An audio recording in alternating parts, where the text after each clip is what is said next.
Fresh Outlook, the show where we talk about the most talked about topics of the week. Hello, everyone. I'm Mia Toski. We thank you for spending an hour with us. Now, unfortunately, everyone is talking about the government shutdown this week and the ripple effects it's having. It's been less than 1 week, but federal workers are fretting over their last paycheck.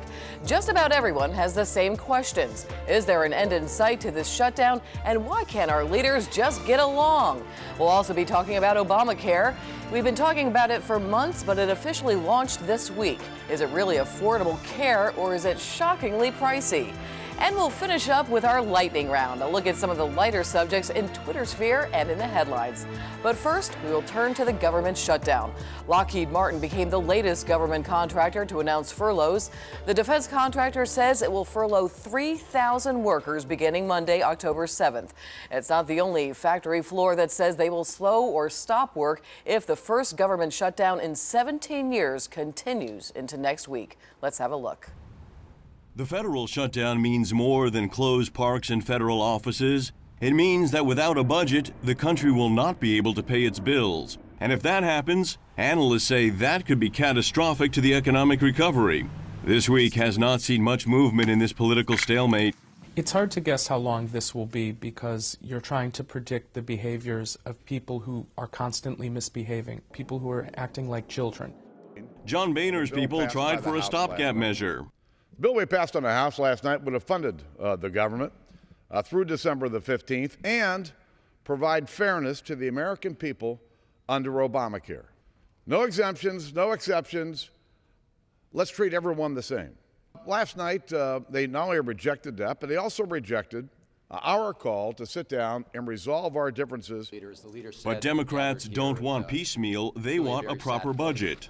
You do not use the threat of shutting down government to try to advance your policy agenda.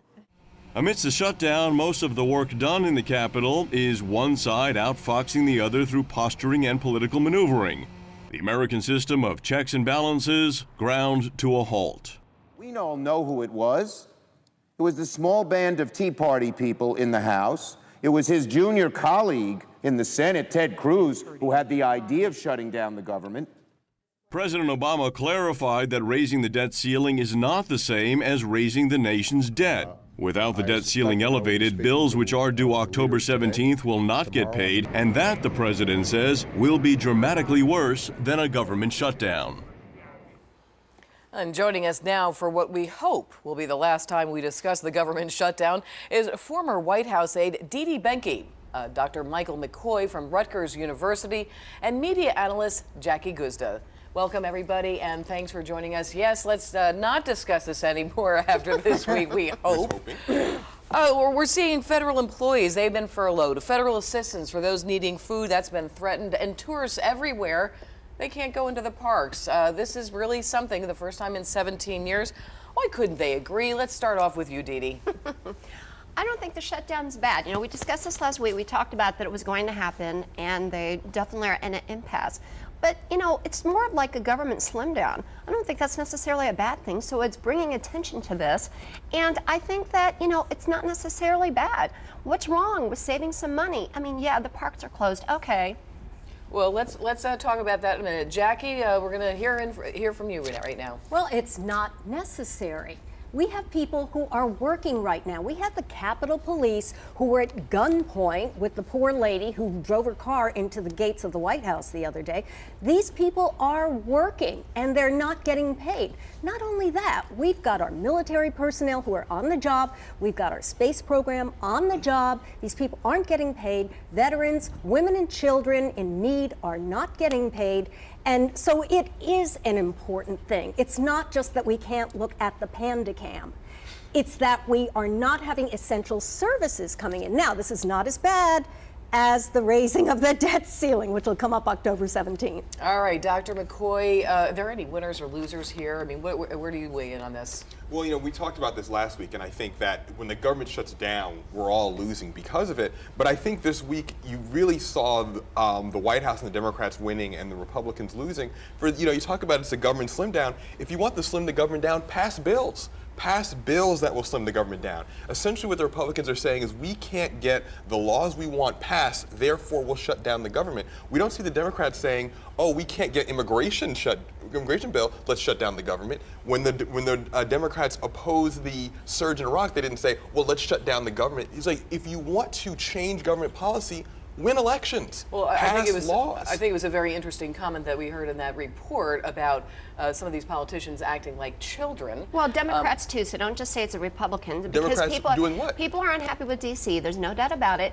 And the Democrats are playing games, and Harry Reid's like, I'm not even talking to anyone. I mean, he's the one acting like a child. And the CBS poll actually did come out, and Republicans were ever so slightly elevated. I think that the American public is across the board unhappy with both parties. I don't think that the politicians are looking too favorable right now. Right, but to clarify it, it was not the Democratic Party that started it. That's not true. It was the extreme right, the Tea Parties, led by Ted Cruz, who brought this shutdown together. Look, the Republicans are trying to stop Obamacare because the people don't like Obamacare. Let's go to the polls. Yes, let's go to the polls. Okay, everyone hates Obamacare, so it is important. This is a huge mission. This is the worst policy our country's ever seen. So that's what the Republicans are trying to do.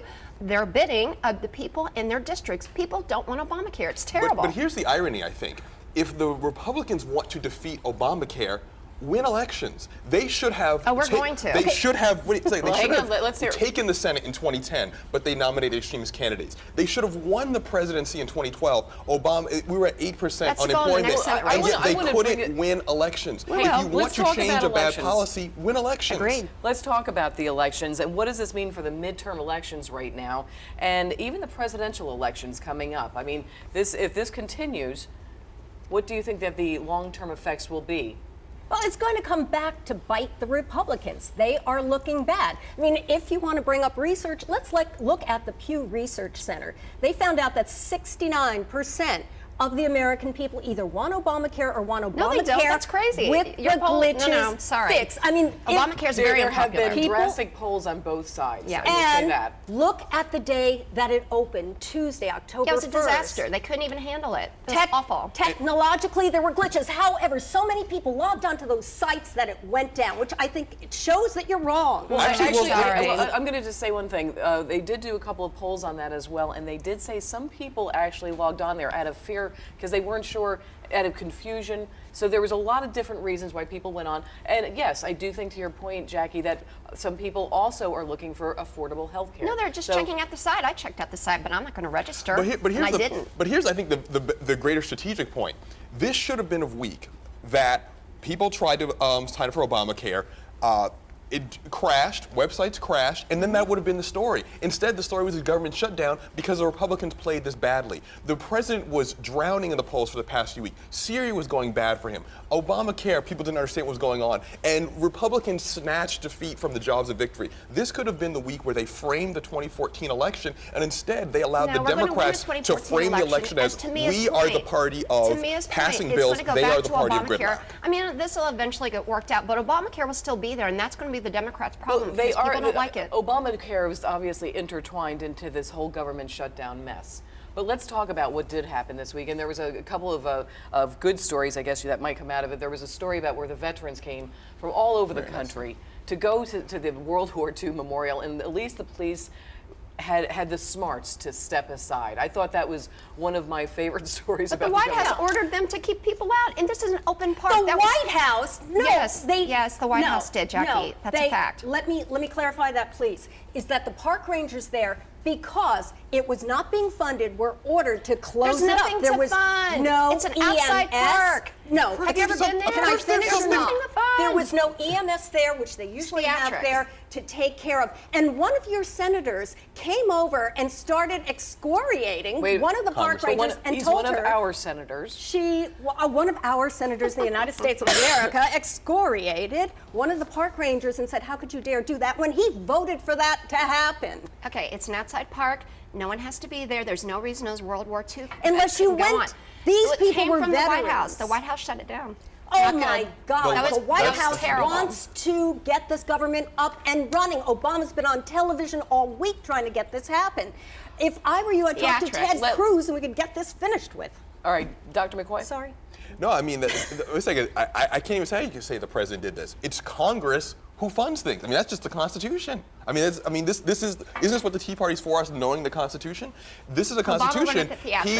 They pay for things to happen. They haven't paid for that. I mean, that's just sort of ridiculous to say. There's nothing to pay for. Again, it's an open park. Anybody should be able to go. So you think there, those rangers do it for free? II. I mean, you think the rangers just stand there for free? You think people clean that? It just cleans itself every day. There was no reason for those vets not to be able to go to the park. Exactly. They should have been passing a budget. You're absolutely right. To your point, Jackie, about the October 17th. Yeah. The debt ceiling. What does this mean? Do you see, and we'll take a few predictions here, do you see the two sides coming together, and do you see the government, and let me start over here with Dee Dee? Yeah, I think this is probably forcing everyone's hand, which I don't think that's a bad thing. I think that's part of what's good about the shutdown. It is making everyone take a look at it and having them come together, which really, that is way more important than what's happened this week. That date is a vital date. Prediction. Do you think that the government will remain shut down this week? I don't. I don't. I think for that date, I think something will happen in time for that date. Are we going to be here next week talking about the government? I think we could be, yeah. Okay, yeah. Jackie? I agree on that. I think we could be talking about it next week. However, I do not think that they're going to allow us not to raise the debt ceiling, because if that happens, there could be a total collapse in our economy in the United States, and also a total global depression. It happened in Argentina in 2000. People were rioting. They were standing, very nicely dressed people standing on bread lines. The history of it doesn't look good. I don't think we're going to allow that to happen. And I agree with Jackie. I think that on both points that she made, and also the point that Dee Dee made, that I think we may be here next week, because my guess is whatever deal they cut is going to be a deal that's going to cover everything. If they cut a deal that doesn't include the debt ceiling, and we're just here again in a few weeks, people are going to be really exhausted. I think any deal that finally is established is going to be let's just get it all settled right now, done. It could go up to the eve of. Yeah, it could. It could, but I seriously doubt they're going to let. I think we're not going to see the debt ceiling. But between so many, I mean, they have 19,000 children in Head Start. You've got the beginnings of the holidays. A lot of the retail companies are coming out and saying, if this doesn't work and people don't have the money to go shopping, because these next couple of weeks are very critical. And you also have United Technologies, Sikorsky, just another couple of the companies that have furloughed employees already. So I think that the more people start going to their Congress people, we're going to start seeing hopefully some accord. Agreed? I think that's yes, likely. Absolutely. But it could go very much to the eve and to the brink of, because it seems like that, it's so difficult and everyone's at loggerheads that it may take a while. So yes, next week we could be talking about it. Yes, well, we may be talking about Obamacare again next week as well, so don't go away. That is what we're going to be talking about when we come back. And we will talk about Obamacare. Open enrollment began this week under the Affordable Care Act, and the kickoff has generated tremendous interest from Americans. We'll be right back, everyone.